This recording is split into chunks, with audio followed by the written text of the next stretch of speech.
Bismillahirrahmanirrahim. Assalamualaikum warahmatullahi wabarakatuh. Bapak Ibu sekalian, sahabat Sinergi, mitra PT BES, kami dari tim konsultan ingin berbagi sharing bagaimana cara membuat larutan ekofarming.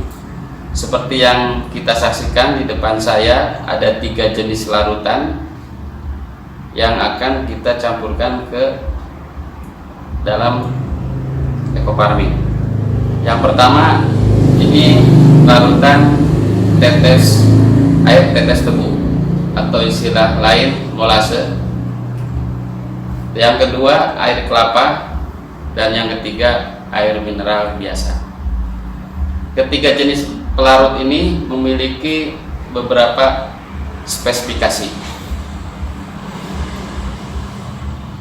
Air tetes tebu atau nama lain molase itu selain untuk menambah nutrisi dari mikrobiologi atau sebutnya bakteri positif yang ada dalam ekofarming, jadi Bapak Ibu sekalian tidak harus menambahkan molase, jadi cukup dengan.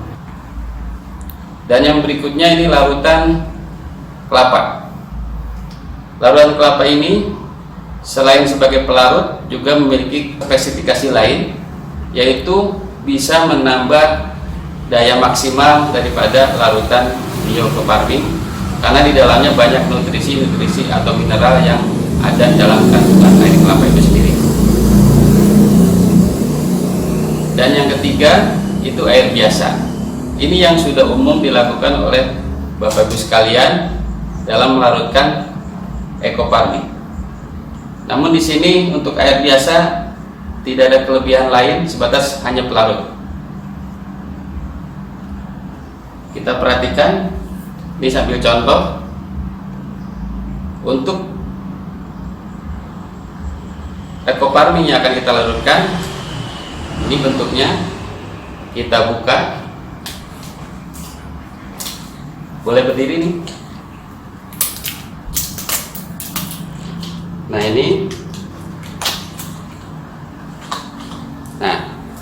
ini adalah ekofarming dalam bentuk padatan atau tub yang di dalamnya itu ada plastik pembungkus.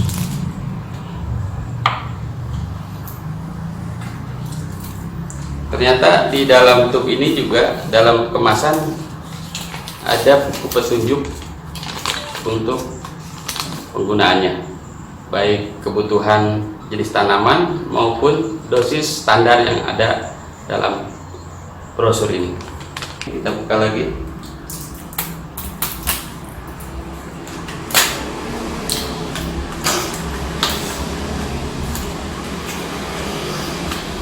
Ya, sama juga.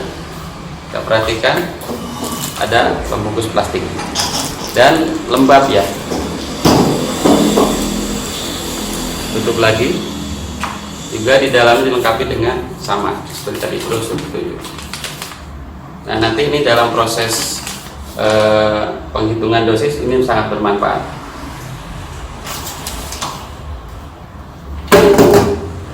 Mari kita langsung saja tata cara pembuatan larutan, mulai dari larutan tetes tebu ya.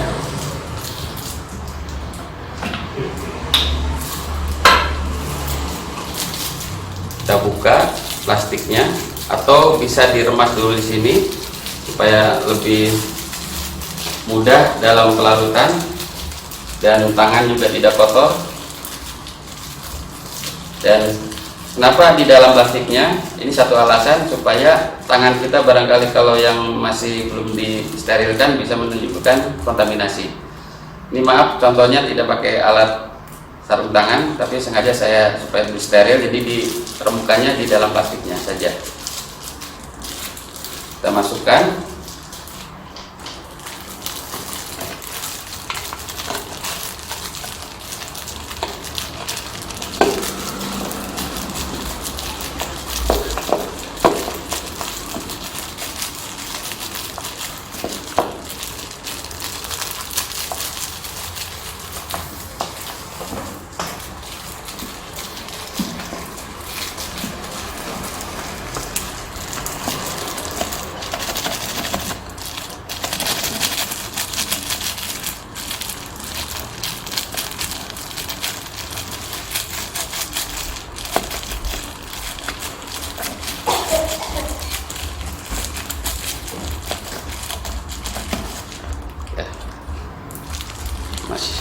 sedikit. Bentar.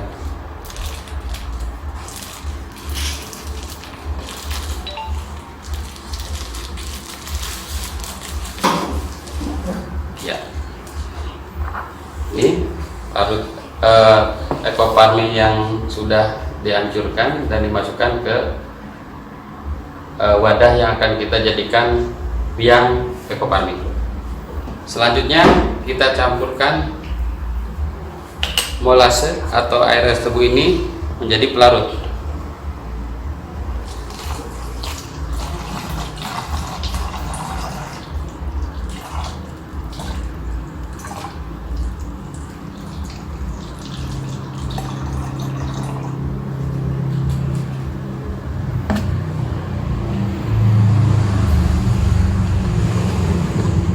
Perlu diketahui juga isi normalnya ini 600 ml, sementara saya asumsikan posisi di sini berarti sekitar setengah liter. Jadi kalau 2 hitung ditambahkan 1 liter.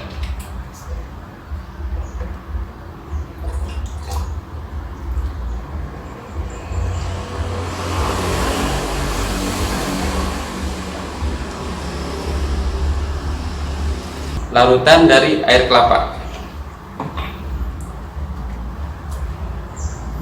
Ini masih ya posisinya seperti yang tadi dilakukan, karena tangan saya ini perlu diremas ataupun dihancurkan di dalam plastik supaya tidak terjadi kontaminasi. Nah, ini kelebihan dengan adanya tambahan plastik ini, minimal pada saat penghancuran tidak langsung kena tangan, sehingga tidak kemungkinan kecil untuk terjadi kontaminasi bakteri yang ada dalam tangan kita. Kita masukkan ke sini.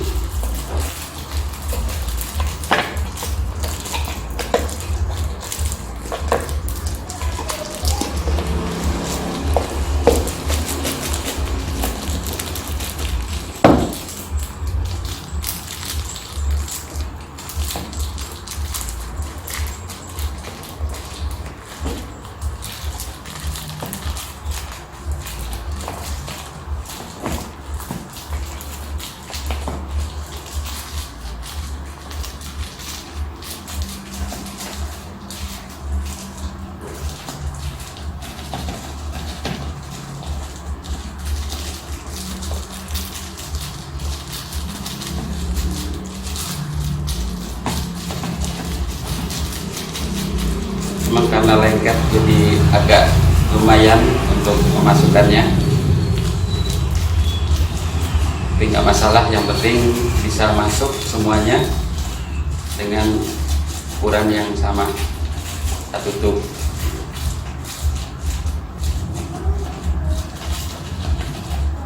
Oke, kurang lebih hampir habis.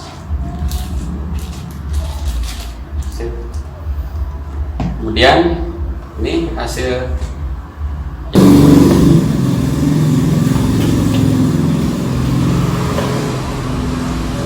botol kedua.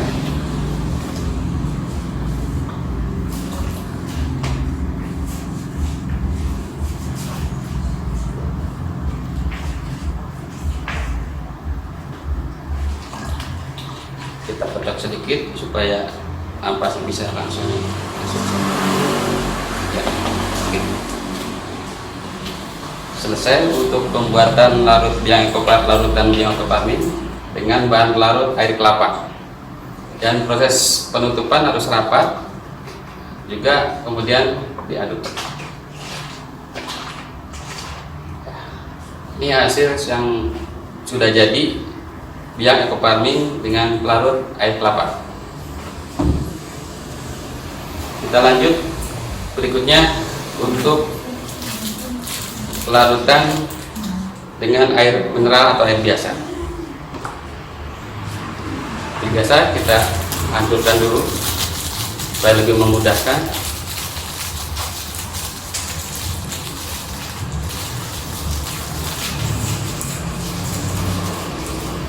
Kita buka botol penyimpanannya.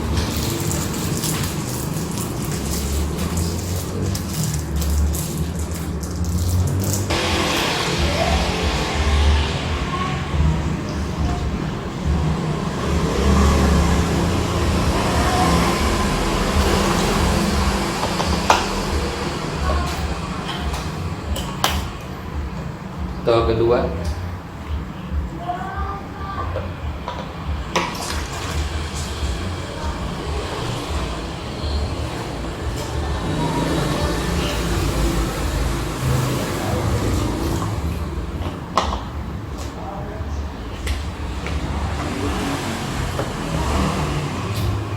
Ditutup rapat supaya memudahkan untuk mengadukan.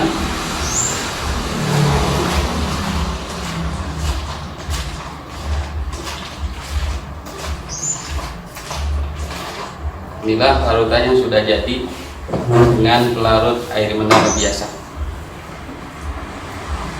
Kita taruh di belakang ininya supaya kelihatan perbedaannya, mungkin karena reaksi dengan beberapa pelarut yang berbeda.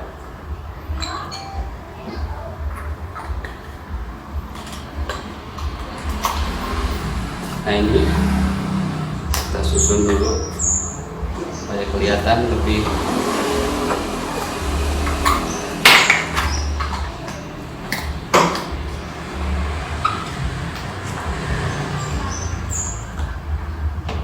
satu lagi.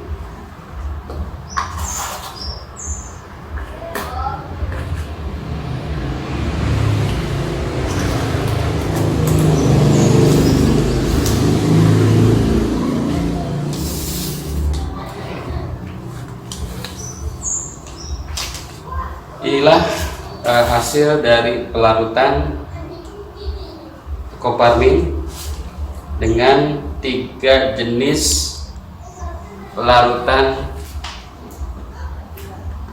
yaitu air tetes tebu molase, ini dengan air kelapa, dan satu lagi dengan air mineral. Secara fisik kelihatan hampir mirip ya, anggapnya sama.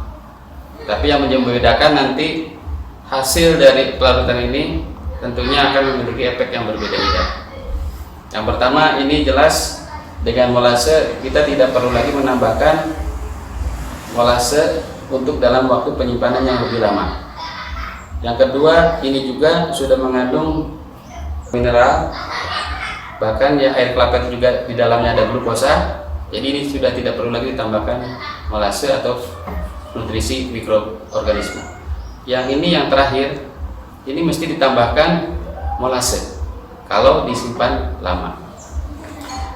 Terus untuk nanti pemakaian berikutnya setelah selesai membuat larutan, ini menjadi ukuran bahwa larutan ini nanti akan dibagi dalam bentuk dosis ataupun penghitungan konsentrasi dalam aplikasi penyemprotan. Nanti pada sesi berikutnya kita akan terangkan atau sampaikan materi tentang bagaimana cara menghitung dosis dan konsentrasi penyemprotan.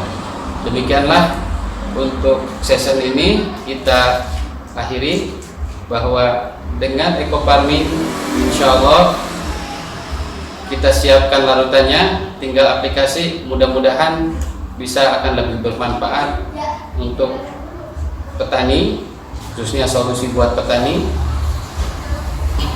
Harapan kami dengan menggunakan farming ini dan cara pelarutan yang benar itu memberikan dampak yang lebih positif dan lebih kedepannya petani menjadikan solusi untuk pemupukan berimbang.